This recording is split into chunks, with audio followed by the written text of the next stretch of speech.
Anushka, you haven't had a release in well over a year, since Matru Ki Bijli Ka Mandola, in fact.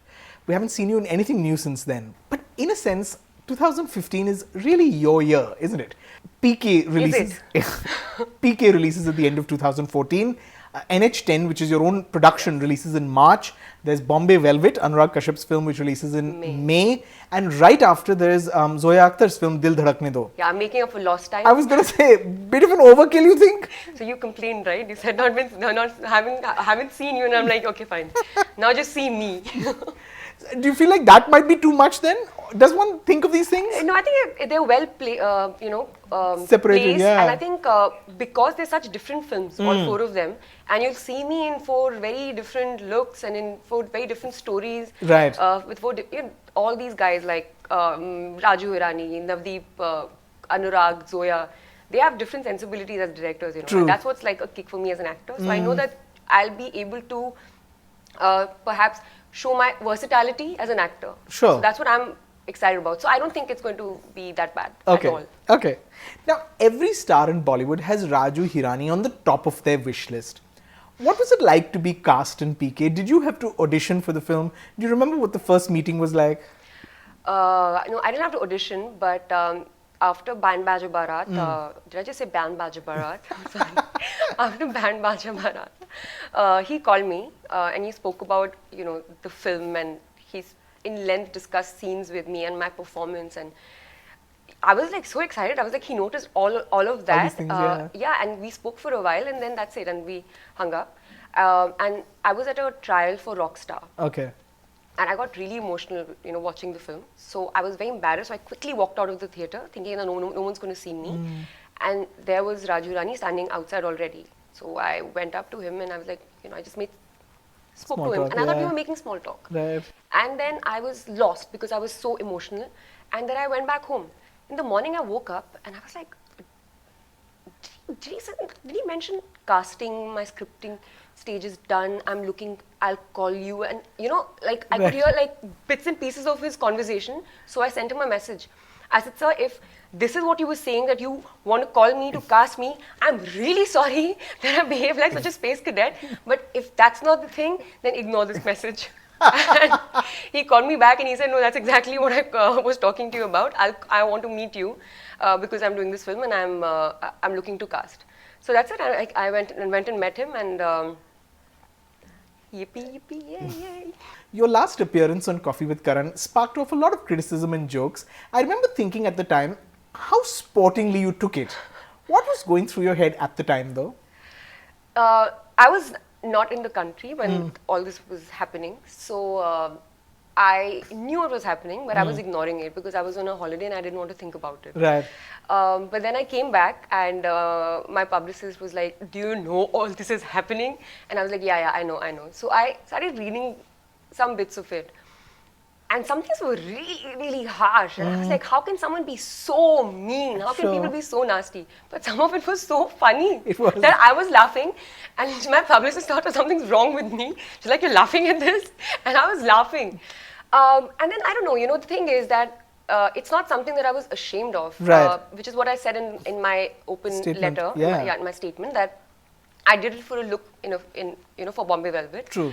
And it's something that I did because I felt it was right, and I take complete responsibility for it. But I'm not ashamed of it. So I went and wrote that whole thing down and put it up there because I felt like you can't bully someone. True. And I don't like bullies. Sure. So don't think like you can just sit behind a computer and just start saying anything to me, and I'm going to be like. I just don't like I would, I don't like that. I just felt wrong. So I was like, okay, fine. You said what you said. Let me say what I want to see. I want to say. And then I just felt like, actually, you know what? I just wanted to get done with it. Right. So I just sort of end it. Yeah, I was like, let's just get over it. You're the first actress among your peers to have turned producer. You have, of course, produced NH10, which is the film that will release in March. What was that experience like, and why did you feel like you needed to take that plunge? Rajeev, I always thought that I would want to produce at some point in my life because we watch a lot of films, and sometimes you're watching movies and all you're thinking is like, why aren't we doing this here? True. And I'm thinking that, and I'm also thinking this will work. This is commercially viable. Correct. why aren't we doing this? These scripts are not coming to me. So I would talk to my brother a lot about this, you know. And so I was like, you know, at some point, let's, you know, I told my brother, let's produce films. And not just that I'm going to act in those films, let's just produce films. Let's just make films. The movies that we want to see, yeah, right. that we want to see. Like, even if I don't star in it, even if there's no big stars, we're making it for 5 CR. Right. But let's do it. Let's do something, you Sure. know. So that was there at the back of my head. So when I read NH10, when it came to me and I was reading the script, it was just an instinct. Okay. You know, I was like, well, I should just produce this. I mean, put all my chips in. Sure. You know, if it's great, it's great. If it's not, then I'll bear the consequences. Okay. But I wanted to back it completely. Now, Anushka, your personal life is under constant speculation. And in a sense, Virat Kohli is right in saying that it would not be right to have a discussion on it. Do you find it bothersome to constantly be under scrutiny because you're in a high-profile relationship? You know, again, it's how much you let in.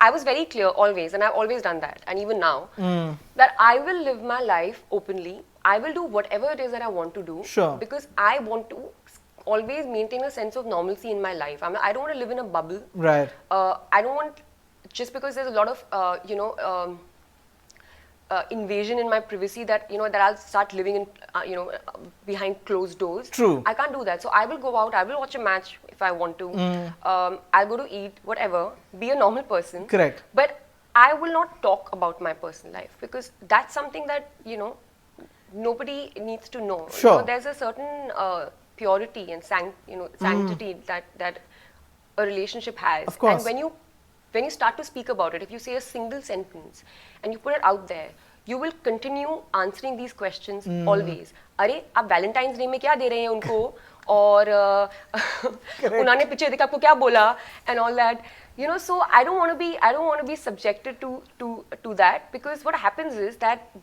then your relationship is just a piece of entertainment news for people. True. And why will I disrespect my relationship by Correct. doing that? So I just choose not to talk about it. Of course. And I'm very, I mean, otherwise it's all out there in the open. I'm not hiding anything because I don't believe living my life, you know, like that. Sure.